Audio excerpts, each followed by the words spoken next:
नमस्कार, स्वागत है आप सभी का मध्य प्रदेश और छत्तीसगढ़ की खबरों में। मैं आपके साथ निकिता कश्यप। बुलेटिन की शुरुआत करते हैं इस वक्त के हेडलाइंस के साथ।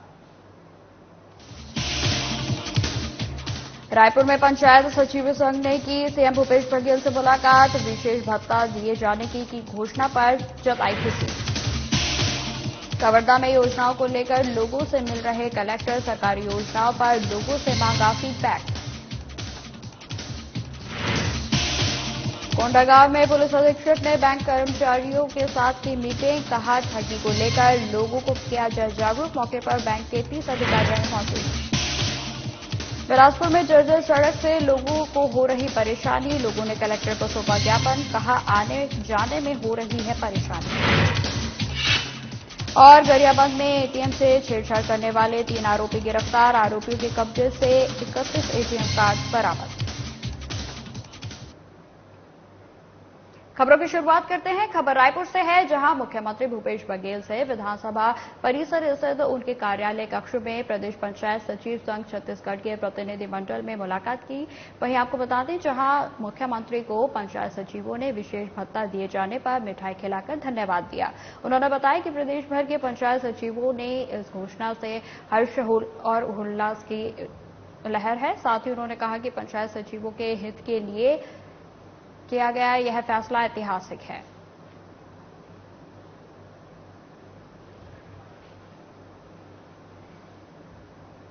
खबर कटनी से है, जहां पूर्व मुख्यमंत्री दिग्विजय सिंह के बीते दिन कटनी नगर आगमन पर वरिष्ठ कांग्रेस नेता राकेश जैन कक्का ने अपने समर्थकों और कार्यकर्ताओं के साथ मुडबारा विधानसभा के कन्हावारा में स्वागत किया। इस दौरान पूर्व मुख्यमंत्री उन महिलाओं से भी मिले जिन्होंने नारी सम्मान योजना के फॉर्म भरे थे। इस दौरान कहा गया कि कांग्रेस की सरकार बनने के बाद 500 रुपए में गैस सिलेंडर, हर महिला को 1500 रुपए प्रति माह दिए जाएंगे। वहीं साथ ही अन्य सुविधा भी मिलेंगी।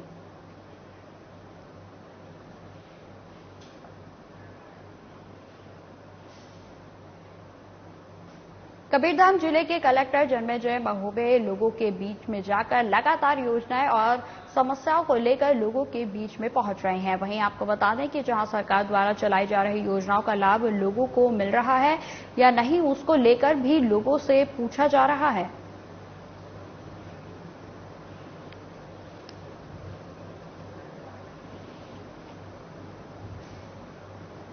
अब खबर कोंडागांव से है, जहां पुलिस अधीक्षक ने बैंक अधिकारियों की मीटिंग आयोजित की। मीटिंग में आती पुलिस अधीक्षक दौलत राम पोत्रे बैंक के लगभग 30 अधिकारी उपस्थित रहे। वहीं आपको बता दें, जहां बैंक अधिकारियों को पुलिस अधीक्षक ने साइबर ठगों के की गई तरफ से नई स्कीम बताकर अपने जाल में फंसाकर निजी जानकारी लेकर ऑनलाइन ठगी की जा रही, जिसको रोकने के लिए निर्देशित किया गया।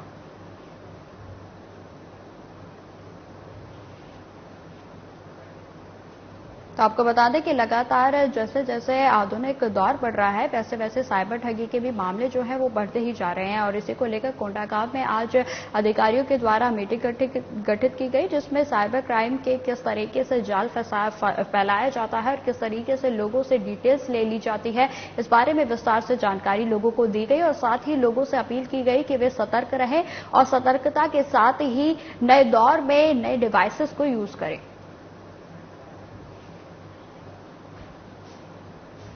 खबर बिलासपुर से है, जहां मुकपाग आवास पारा क्षेत्र में अब कॉलोनियों में बन गई है। आपको बता दें कि क्षेत्र का विकास तेजी से हो रहा है, लेकिन आवागमन की सड़क आज भी सिंगल और जर्जर हालत में है। साथ ही अतिक्रमणकारियों ने भी कब्जा कर रखा है, जिससे आए दिन दुर्घटनाएं हो रही हैं। वहीं इसको लेकर लोगों ने कलेक्टर को ज्ञापन भी सौंपा।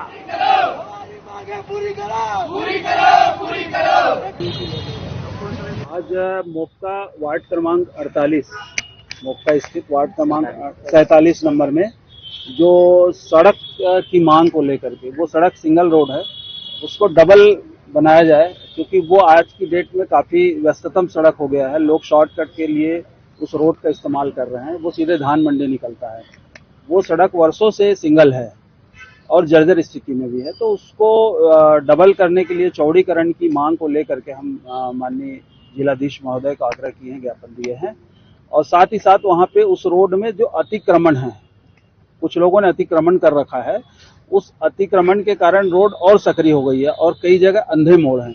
तो वो उस पे कार्रवाई की मांग को लेकर के हमने जिलाधीश महोदय से आग्रह किया है। इसी संबंध में समस्त ग्रामवासी क्या आश्वासन मिला कलेक्टर साहब ने कहा कि शीघ्र कार्रवाई करेंगे। बताते हैं मोहल्ला में हम लोग रहते हैं, वहाँ टर्निंग है, सामने ट्रैक्टर वाले है साइकिल करके, तो कभी ट्राली खड़े रहते हैं तो कभी बड़े गाड़ी जाते आते हैं तो मोटरसाइकिल भी नहीं निकल पाते हैं और एकदम गोलाई में है वो बाउंड्री वाल पूरी साहब पहले उठवाए थे। अब खबर गरियाबंद से है, जहां एटीएम मशीन में छेड़छाड़ कर धोखाधड़ी करने वाले कन्नौज गिरोह को पुलिस ने पर्दाफाश किया है। वहीं आपको बता दें कि जहां पुलिस ने 3 आरोपियों को गिरफ्तार भी किया है। बता दें कि आरोपियों के कब्जे से 31 एटीएम और नकदी बरामद की गई है। वहीं आरोपियों ने लगभग 6 लाख से अधिक की धोखाधड़ी करना भी स्वीकार किया है।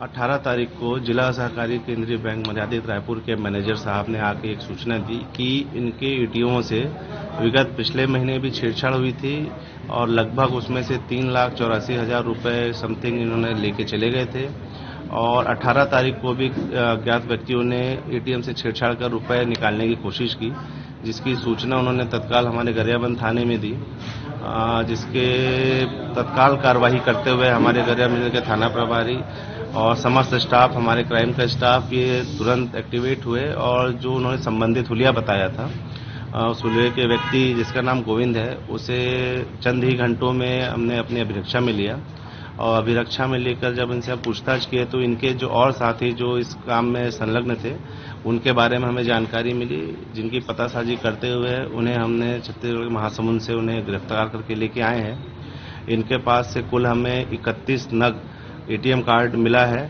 जिसके सहारे इन्होंने 3,84,000 रुपए की ठगी हमारे गरियाबंद के एटीएम से की थी। खबर रायपुर से है, जहां वन और जलवायु परिवर्तन मंत्री मोहम्मद अकबर के मार्गदर्शन में राज्य में विभाग द्वारा वन अपराधों की रोकथाम के लिए सघन अभियान जारी है। इसी कड़ी में बाघ के तस्कर गिरोह को पकड़ने में वन विभाग को बड़ी कामयाबी मिली है, जिनके कब्जे से चीते की खाल को बरामद किया गया है। वहीं आपको बता दें कि अब तक लगभग 39 आरोपियों को जेल भेजा गया है।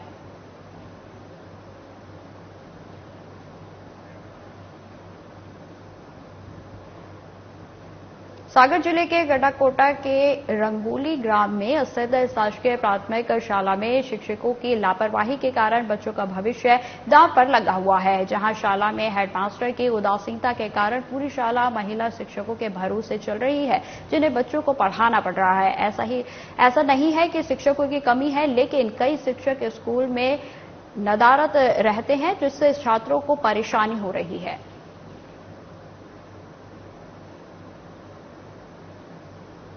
लेट आते हैं, बहुत ही कमाल है टाइम पे। कितने बजे तक आते हैं यहाँ? 11, 12, कभी 12 को 1, 1:30 बजे भी आ रहा है, ऐसे आते कोई टाइम पे आते ही नहीं है। आपका बालक पढ़ता है यहाँ? हाँ, 2 बच्ची 1 लड़का पढ़ता है। 11 बजे, 11, साढ़े 11 बजे। आपका बच्चा पढ़ता है क्या इस साल? आज आप यहाँ स्कूल आए हैं, क्या कारण है, क्यों आए हैं? लेट आते हैं, टाइम पे लगता ही नहीं है। 11 बजे। अभी तो 11:11 हो गए हैं, फिर क्यों नहीं आए? थोड़ी लेट हो गया। 11 बजे आते हैं। अभी कितने बजे? 11। फिर क्यों नहीं आए? क्या पता, टीचरों की लापरवाही मिली, इसके अलावा और कुछ नहीं। क्या लापरवाही मिली? टाइम टेबल ही नहीं है कोई आने का। अभी तक आए हैं क्या? अभी भी नहीं आया टीचर, मैडम तो आ गई है टाइम से। कितने शिक्षक हैं? शिक्षक 3 शिक्षक है, तीनों नहीं आए। हेड की लापरवाही। क्या लापरवाही देखने को नहीं आती, टाइम से आते हैं तो चाबी साथ में ले जाते, वो मैडम आ भी जाते, तो यहाँ परेशान हो, चाबी नहीं देती। यहाँ जो एक परिसर शाला है, लगभग में 300 से ज्यादा बच्चे इसमें पढ़ाई कर रहे हैं। कितने शिक्षक पदस्थ हैं यहाँ? 9 शिक्षक हैं। तो अभी कितने आए हैं? अभी 6 मैडम आई हैं। बाकी शिक्षकों का आपने पता किया है? उनका कोई टाइम टेबल नहीं, ना कोई आना ना जाना, और चाबी अगर ले जाते तो क्लासेस में लगता है। ये अभी हमारे संज्ञान में अभी 1.5 घंटे पहले ही आया है, तो हमने अपने विकासखंड शिक्षा अधिकारी को बोला है कि इस प्रकरण की जांच करें, CAC को भेजें और तत्काल जो भी अनियमितताएं हैं उसको सामने लाएं और जो यदि अनियमित शिक्षक है तो उनके खिलाफ एक प्रतिवेदन बना के दें जिससे उनके खिलाफ अनुशासनात्मक कार्रवाई की जा सके। भाई साहब एक चीज और देखने में आया, जो वहाँ की जो स्कूल है वो क्षतिग्रस्त है और लीकेज की प्रॉब्लम है और बच्चों को बैठने में भी दिक्कत जा रही है, तो इस पर क्या कार्रवाई की गई है? इस पे ये DRC में सब इंजीनियर रहते हैं, इनसे मौके का अवलोकन करा के एस्टीमेट बनवाए गए थे और जो एस्टिमेशन के अनुसार राशि की डिमांड भोपाल DPC के द्वारा की गई है।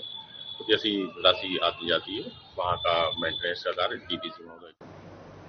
अब खबर शहडोल से है, जहां बाका गांव के जंगल में 5 हाथियों का समूह बीती रात एक विकलांग वृद्ध महिला के घर के सामने पहुंच गया, जहां वन कर्मचारियों ने साहस दिखाते हुए महिला को खाट सहित देर रात घर के बाहर सुरक्षित निकाला, जिससे उसकी जान बचाई जा सकी। वहीं आपको बता दें कि इस दौरान हाथियों ने ग्राम बाका और दुधमुनिया गांव के ग्रामीण जो गांव से बाहर रहते हैं उनके घरों को भी हाथियों ने तोड़फोड़ की। 3 दिन हमला करी नहीं मेरे पर, और ओकर बाद में फिर वो सब तोड़ फाड़ दें, पर्ची घर का मतलब पीछे से भी तोड़ पूरा फोड़ के पूरे अनाज का भी खा गए, बारी के पूरी जितना है कटहर अथवा केरा और गन्ना पूरी उजाड़ दी। घर में धान चावल दाल इनका सब पूरा निकाल के खा गई। कितने हाथी रहे? 5 हाथी।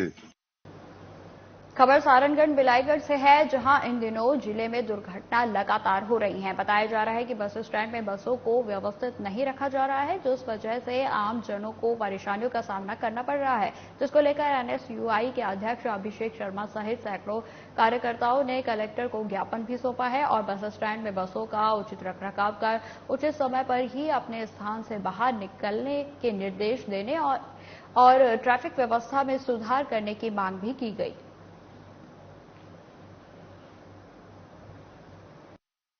का जो केंद्र है हमारा बस स्टैंड, उसमें सारंगढ़ में जो बसों की व्यवस्था है वो व्यवस्थित नहीं है।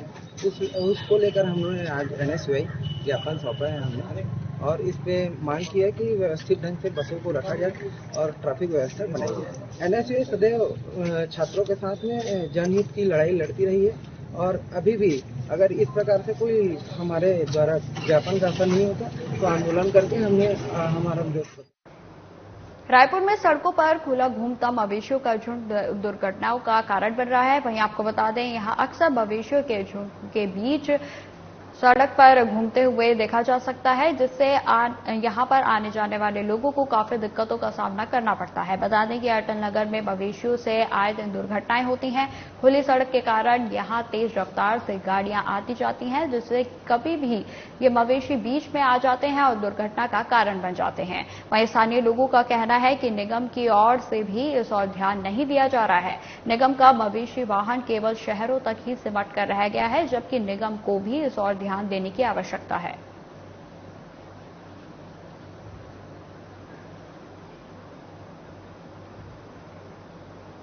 खबर रायगढ़ से है, जहां जिले के तमनार थाने के अंतर्गत गोडी गांव में 2 युवकों की हत्या से क्षेत्र में हड़कंप मचा हुआ है। घटना की सूचना मिलने के बाद तत्काल तमनार पुलिस और SDOP दीपक मिश्रा मौके पर पहुंचे और मामले की जांच शुरू की गई। वहीं आपको बता दें कि घटना में मृतक युवकों के शव को पोस्टमार्टम के लिए CHC तमनार भेज दिया गया है। इस मामले में मृतक की पहचान शत्रुघ्न चौहान और उद्धव चौहान के रूप में की गई है। फिलहाल पुलिस मामले की बारीकी से जांच पड़ताल में जुट गई है। जी, ये ग्राम गोड़ी की घटना है। अभी आज सवेरे यहाँ पर शत्रुघ्न चौहान और उद्धव चौहान नाम के 2 युवकों को मार पीट के हत्या कर दी गई है। इसमें एक हरीलाल उरांव का नाम स्पष्ट हमको पता चला है और उसको हमने अभी हिरासत में ले लिया है। उसके द्वारा अपने अपराध को कबूल भी किया गया है, बताया गया है अपराध के बारे में। इसमें अभी मौके पर हमारी टीम आगे की तफ्तीश कर रही है। जो प्रत्यक्षदर्शी हो सकते हैं उन सभी से पूछताछ की जा रही है और आगे अभी इसमें हमारी जांच जारी है। महासमुंद जिले के सरायपाली जैसे छोटे से शहर में रहने वाली 22 वर्षीय सिमरन अरोड़ा ने मिस आइकॉन ऑफ इंडिया का विनर बनकर सरायपाली के साथ साथ छत्तीसगढ़ का नाम भी रोशन किया है। उनके इस उपलब्धि से पूरा परिवार और शुभचिंतक काफी खुश हैं और उन्हें बधाइयां और शुभकामनाएं देने के लिए उनके घर पहुंच रहे हैं। बीकॉम सेकेंड ईयर तक की पढ़ाई कर चुकी सिमरन अरोड़ा जब 5 वर्ष की उम्र की थी तब से उनका मॉडलिंग की ओर रुझान है। वहीं आपको बता दें कि इसी सोच के साथ वो लगातार प्रयास करते रही और पिछले 1 साल में उन्होंने 6 अवार्ड जीते। वहीं इस साल 13 जुलाई को रायपुर के शीतल इंटरनेशनल होटल में आयोजित मिस आइकॉन ऑफ इंडिया में उन्होंने सबको पीछे छोड़कर मिस आइकॉन ऑफ इंडिया का खिताब जीता। ऑल इंडिया की मिस आइकॉन ऑफ इंडिया 2023 की मैं विनर हूँ और जाहिर सी बात है कि विनर बन के बहुत ज्यादा खुशी हो रही है, क्योंकि सिर्फ मैं ही नहीं, मेरी फैमिली, मेरे रिलेटिव्स के साथ साथ मैं अपने क्षेत्र को भी आगे लेके जा रही हूँ। तो ये बहुत बड़ी उपलब्धि है मेरे लिए और मेरे क्षेत्र के लिए। इसका आपको कैसे जुनून चढ़ा, कब से आप इसके पीछे थी, इसके बारे में बताएं। देखा जाए तो जब से मैं छोटी थी, जब मैं 5 साल की उम्र की थी, तब से ही गानों को देख के, एल्बम्स को देख के, एक गाना आता था काटा लगा, उसको देख के हमेशा से इंस्पिरेशन होती थी कि मम्मा मेरे को इसके जैसे बनना, ये है कौन, ये कपड़े कैसे पहनती है, ऐसे कपड़े कौन पहनते हैं। तो हमेशा बोलते थे कि बेटा ये मॉडल होती है। तो तभी से मेरा जुनून चालू हुआ कि हाँ मेरे को इतनी फेम पानी है अपनी लाइफ में। तो बस सफर तभी से है। देखिए, अगर देखा जाए तो अगर आप टाइटल्स हासिल करने और उपलब्धि हासिल करने की बात करें तो पिछले 1 साल में ही मैंने सारे अवार्ड और सारी उपलब्धियां हासिल की है। बेमेतरा जिले के नगर पंचायत बिरला में बीजेपी ने विभिन्न मुद्दों को लेकर एसडीएम कार्यालय का घेराव किया है। आपको बता दें कि घेराव करने से पहले बीजेपी नेताओं ने मंच के माध्यम से प्रदेश सरकार और क्षेत्रीय विधायक पर आरोप लगाए थे, जिसमें उनके संरक्षण में अवैध रूप से जुआ सट्टा, गांव-गांव में फूटियों के माध्यम से शराब बिक्री करवाने का और उसमें कमीशन खोरी का आरोप लगाया गया। वहीं आपको बता दें कि पूर्व विधायक अवधेश चंदेल ने विधायक को असंवेदनशीलता के साथ पूरे बेमेतरा विधानसभा में अवैध कार्य को बढ़ावा और संरक्षण देने का आरोप लगाया। सब मुद्दों को लेकर के हमने आज 1 दिवसीय धरना प्रदर्शन किया। जहां विधायक का कार्यालय निवास है वहां घेरना था, तो हमने प्रशासनिक अधिकारी, अनुभागीय अधिकारी राजस्व के कार्यालय को घेरने के लिए आए थे। हमारा मुद्दा था गांव-गांव में शराब बंद हो, गांव-गांव में सट्टा बंद हो। भूपेश बघेल ने बेमेतरा में शक्कर कारखाना, दूध शीतलीकरण। भाजपा के मंडल अध्यक्ष और उनके जनप्रतिनिधि आए हुए थे और उनके द्वारा एक धरना प्रदर्शन करने के पश्चात महामहिम राज्यपाल के नाम के विभिन्न मुद्दों को लेकर ज्ञापन सौंपा गया है और महामहिम के जो ज्ञापन दिया गया है उसको कलेक्टर महोदय के माध्यम से प्रशासन को प्रेषित कर दिया जाएगा। धमतरी जिले के सभी शासकीय महाविद्यालयों में अध्ययनरत बीए, बीएससी के करीब 70% विद्यार्थी फेल हो गए हैं, जिससे गुस्साए विद्यार्थियों ने एबीवीपी के बैनर तले रायपुर, जगदलपुर, NS30 अंबेडकर चौक पर चक्का जाम कर दिया है। वहीं आपको बता दें कि कॉलेज प्रबंधन एवं यूनिवर्सिटी पर लापरवाही का आरोप लगाते हुए जमकर नारेबाजी भी की गई। विद्यार्थियों ने करीब 2 घंटे तक नेशनल हाईवे को जाम करके रखा, जिससे सड़क के दोनों ओर गाड़ियों की लंबी लाइनें लग गई। वहीं समझाने के बाद भी नहीं हटने पर पुलिस ने सभी को बलपूर्वक सड़क से हटाया। इस दौरान विद्यार्थियों ने बताया कि उन्होंने परीक्षा के लिए काफी मेहनत की थी, इसके बाद भी परीक्षा में उनको 0 अंक मिला है। इसके साथ ही परीक्षा में शामिल हुए कई विद्यार्थियों को अनुपस्थित बताकर फेल कर दिया गया है, जिससे विद्यार्थियों में कॉलेज प्रबंधन और विश्वविद्यालय के खिलाफ काफी नाराजगी देखने को मिल रही है। आज अखिल भारतीय विद्यार्थी परिषद आज अनेक मांगों को लेकर तो आज चक्का जाम किए हैं। हमने 6 दिन का पहले अल्टीमेट दे चुका था कि आज अगर 6 दिनों के अंदर हमारी मांग पूरी नहीं होगी तो हम चक्का जाम करेंगे। पहला हमारा मांग ये है कि स्टूडेंट बोल रहे हैं परीक्षा में बैठे हैं, उसके बाद साथ साथ प्रैक्टिकल पेपर में बैठे हैं, तो सबके सब फेल हो गए। जैसे कि मैं आपको एक उदाहरण बताता हूँ, बीए डिपार्टमेंट में 300 विद्यार्थी है, 300 विद्यार्थी में केवल और केवल 38 विद्यार्थी पास हुए हैं और 38 के साथ साथ 38 लोग ही सिर्फ प्रेजेंट है प्रैक्टिकल में। तो ये तो नहीं हो सकता, 38 लोग कैसे प्रेजेंट हो सकते, बाकी लोग प्रैक्टिकल में एब्सेंट है और बच्चों को 0 नंबर मिला है। 0 नंबर कैसे मिल सकता, प्रैक्टिकली पॉसिबल ही नहीं है 0 नंबर।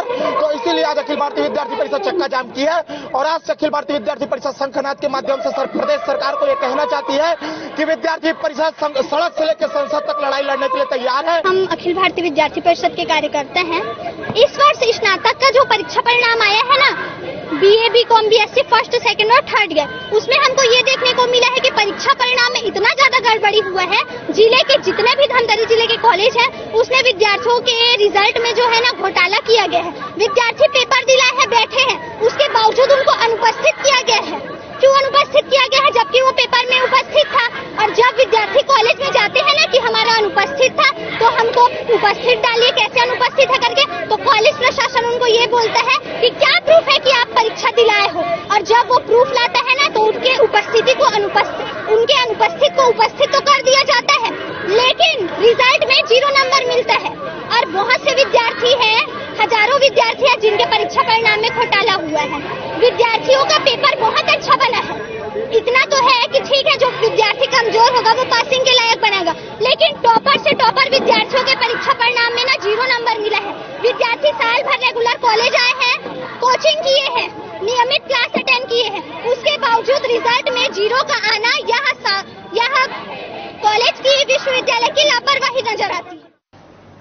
गुना नगर पालिका के चुनाव को लगभग 1 साल बीत जाने के बाद भी बीजेपी जिला उपाध्यक्ष रविंद्र रघुवंशी और नगर पालिका अध्यक्ष सविता अरविंद गुप्ता के बीच के टकराव का सिलसिला लगातार जारी है।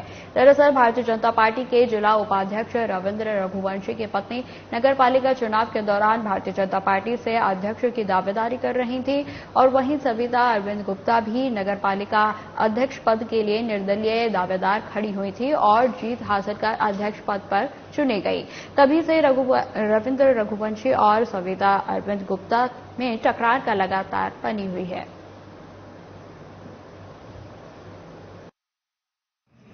जिस तरीके से भाजपा जिला उपाध्यक्ष रविंद्र रघुवंशी ने नगर पालिका अध्यक्ष के ऊपर जो आरोप लगाए हैं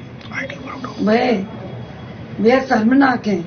यह नारी शक्ति का अपमान है। दुर्भाग्य से यह उस व्यक्ति के द्वारा सामने आया है। इस पार्टी में महिलाओं का सबसे ज्यादा सम्मान होता है। शहर की महिलाएं इसे कभी नहीं भूलेंगी। इनको कड़ी से कड़ी सजा दी जाए और पार्टी वालों को इनको पार्टी से भी निष्कासित किया जाए जो महिलाओं के साथ अपमान किया गया। ये तो आप लोग ही जानते हैं कि नगर पालिका अध्यक्ष इस शहर के प्रथम सेवक, प्रथम नागरिक के रूप में उनका चैम्बर जो रहता है उसमें हर 37 वार्ड के जन समस्या, सफाई से, नाली से, रोड से, पेयजल से, जल निकासी से, जिसमें बच्चे से लेके और हमारे बुजुर्ग लोग तक, भाई बहन सारे, माताएं बहनें अपने अपने कार्यों के लिए इस नगर पालिका अध्यक्ष के चैम्बर में आती हैं। और इसी तरीके से हमारे जो पार्षद हैं सारे, वो पार्षद महोदय और सारे लोग नगर पालिका अध्यक्ष के चैम्बर में आते हैं।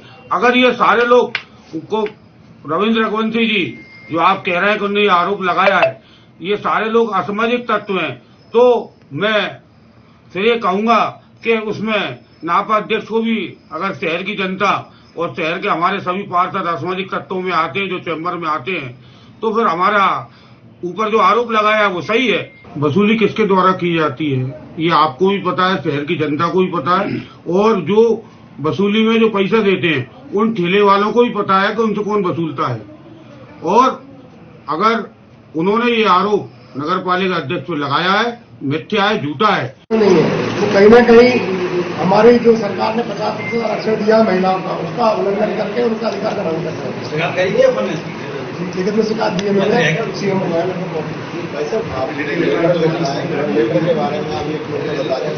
क्या है पूरा मामला। उन्होंने जो लिखा है कल जो खबर से हुई थी उसका मैंने खंडन किया क्योंकि उस खबर के माध्यम से ऐसा शहर में प्रचारित किया गया है कि मैं और अध्यक्ष नगर अध्यक्ष की पति के बीच जो समझौता हो गया है, कुछ ठेकों को लेकर बात हो गई है या कोई जो चुनावी खर्चे होते हैं उसको लेके मेरी समझौता कराया गया है। झूठी खबर है, हमारी ऐसी कोई किसी की बातचीत नहीं है। बिलासपुर में कुछ दिनों पहले एक ही परिवार से 3 बच्चियों की डूबकर मौत हो जाने की खबर सामने आई थी, जिसके बाद परिजनों ने अवैध रेत माफियाओं पर गंभीर आरोप लगाए थे। वहीं गुस्साए परिजनों ने ग्रामीणों के साथ मिलकर नेशनल हाईवे पर चक्का जाम भी कर दिया था। शासन प्रशासन के काफी समझाने के बाद लोगों का आक्रोश कम हुआ और रास्ते को खुलवाया गया।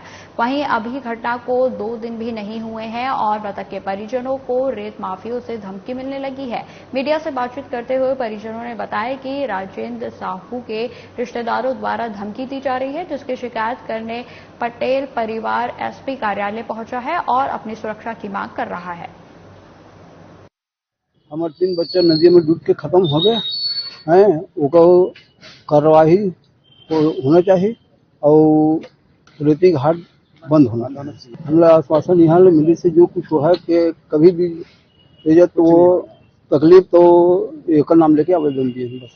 कोई धमकी और धमकियों का नौकर है, ट्रैक्टर जेसीबी ला के नाली बनाओ कहें तो वो ट्रैक्टर लेके फैलाए कस करत रही, धमकी देते रही, काबर बनावो ये करबो इसलिए के।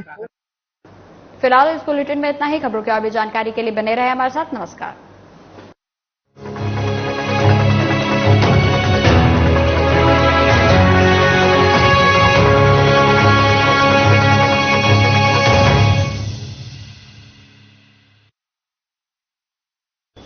क्या आप दुबले पतले कमजोर हैं? आपकी सेहत नहीं बनती, भूख कम लगती है, वजन नहीं बढ़ता,